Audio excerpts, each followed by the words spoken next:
ஒலிபெருக்கி மூலம் குர்ஆன் ஓதுவது, தொழுகை நடாத்துவது, பதிவு செய்யப்பட்ட குர்ஆனை ஒளிபரப்புவது, இவை போன்றவை நடைபெறும் போது ஊர் மக்கள் மௌனமாக இருந்து குர்ஆன் ஓதுவதை காது தாழ்த்தி கேட்காவிட்டால் அவர்கள் அனைவரும் அல்லாஹ்விடம் குற்றவாளியாகுவார்களா என்று அடுத்து ஒரு கேள்வி தொடுக்கப்பட்டுள்ளது.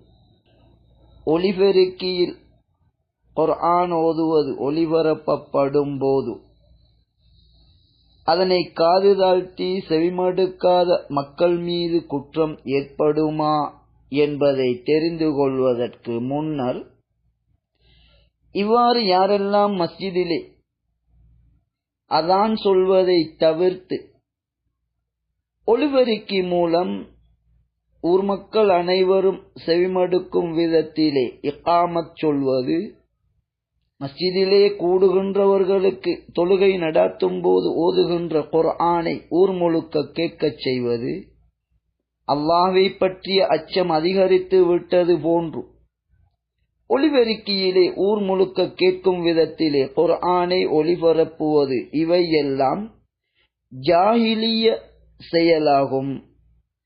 இஸ்லாமிய வஹீயின் அறிவின் இன்றும் செயற்படுகின்ற செயல் கிடையாது.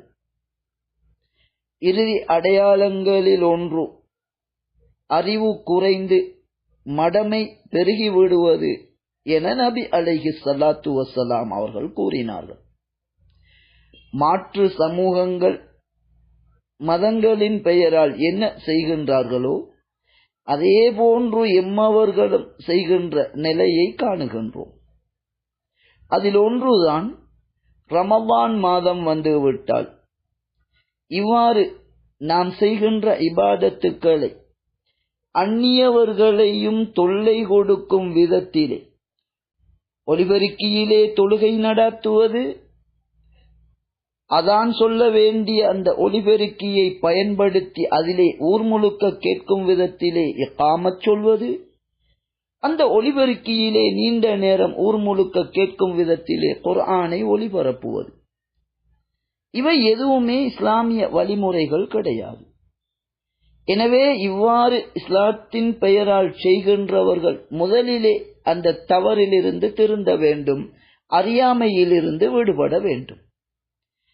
சரி, இப்படி மஸ்ஜித் நிர்வாகத்தினால் ஜாஹிலிய செயல்படுத்தப்படும் போது, அதாவது ஊர் முழுக்க செவிமடுக்கும் விதத்திலே குர்ஆன் ஒளிபரப்பப்படும் போது, அல்லது மஸ்ஜிதிலே தொழுவிக்கின்ற இமாம் ஓதுகின்ற கிராஅத்தை ஊர் முழுக்க கேட்கும் விதத்திலே ஒளிபரப்பு செய்தால், முஸ்லிம்களின் கடமை குர்ஆன் ஓதப்படுகின்ற போது முடியுமானவரை அமைதியாக இருந்து அதனை காது தாழ்த்தி நாம் செவிமடுக்க வேண்டும்.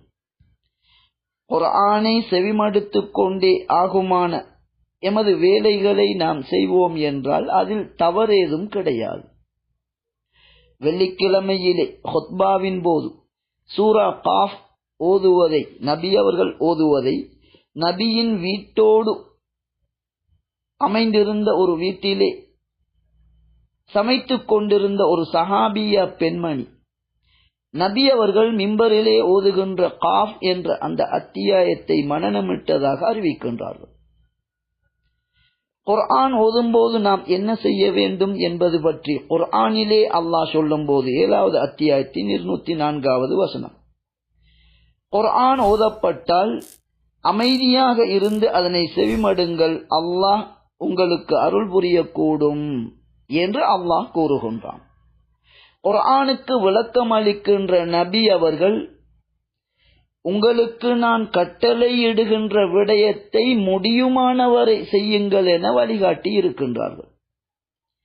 எனவே மஸ்ஜித் நிர்வாகங்கள் செய்கின்ற இந்த தவறான செயல், எப்படியோ குர்ஆன் ஓதப்படும் போது முடியுமானவரை நாம் அமைதியாக இருந்து எமது ஆகுமான வேலைகளை செய்கின்ற அதே நேரம் அந்த குர்ஆனுக்கும் காது கொடுக்கலாம்.